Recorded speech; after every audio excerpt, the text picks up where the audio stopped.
Sud Radio Regard de Femme, Michel Vianès. Bonjour Michel Vianès. Bonjour Jean-Marie, bonjour à toutes et tous. Présidente de l'ONG Regard de Femme. Ma chère Michel, aujourd'hui vous voulez revenir sur une loi qui a été votée jeudi dernier. Elle vise à accélérer l'égalité économique et professionnelle entre les femmes et les hommes dans les entreprises. Vaste programme, Michel. Et une très belle avancée. La loi impose donc dorénavant que les entreprises d'au moins 1000 salariés, la présence de 30% de femmes directrices d'ici 2027 et 40% d'ici 2030. Et donc, et à défaut de le respecter, parce qu'une loi, s'il n'y a pas de pénalisation, c'est pas la peine de faire la loi. Donc, les entreprises devront s'acquitter d'une amende qui peut aller jusqu'à 1% de leur masse salariale. En outre, les entreprises devront publier chaque année leurs résultats sur le site du ministère du Travail, et ce qui va rendre public le nom des entreprises qui ne respectent pas cette égalité en économie et professionnelle. Ce serait une vraiment très mauvaise image pour les entreprises. Alors ça veut dire que cette loi va faire reposer l'égalité sur la pratique des quotas. On est d'accord, il y aura des quotas de femmes dans certains postes dans les entreprises. Oui, et un poste de direction.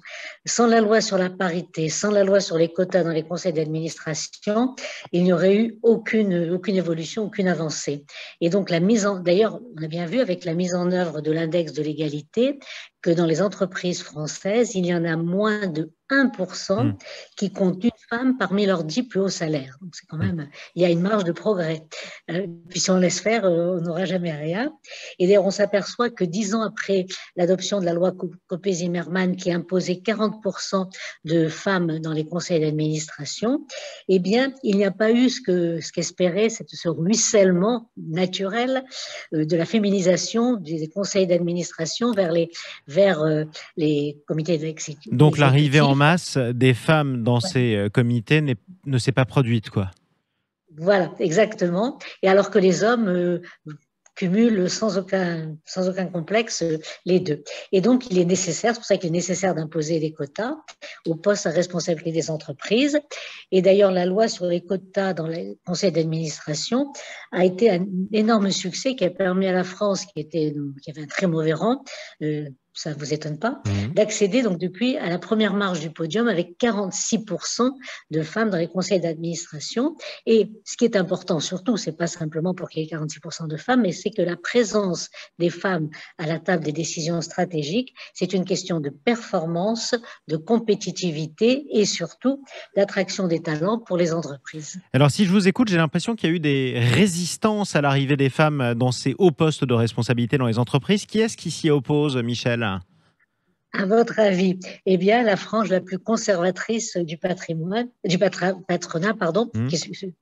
le lapsus, c'est bien une question de patrimoine, qui refuse la politique des quotas et avec énormément d'énergie. Et comme elle l'avait fait d'ailleurs en 2010, seulement toutes les prévisions, toutes les objections qu'ils avaient apportées en 2010, eh bien, elles ne sont pas réalisées. En effet, les entreprises ont su trouver des candidates de valeur. Les compétences des femmes dans les conseils d'administration ne sont jamais remises en cause. Et puis, la qualité des délibérations et des décisions des conseils d'administration ont été vraiment enrichies, ce qui fait qu'il voudrait nous faire croire que c'est humiliant pour les femmes d'être nommées parce que femmes, alors que depuis plus de 2000 ans, les hommes ne trouvent pas humiliant d'être nommés parce que tout simplement, ils sont des hommes. Merci beaucoup, Michel Vianès, pour cette conclusion et cette chute.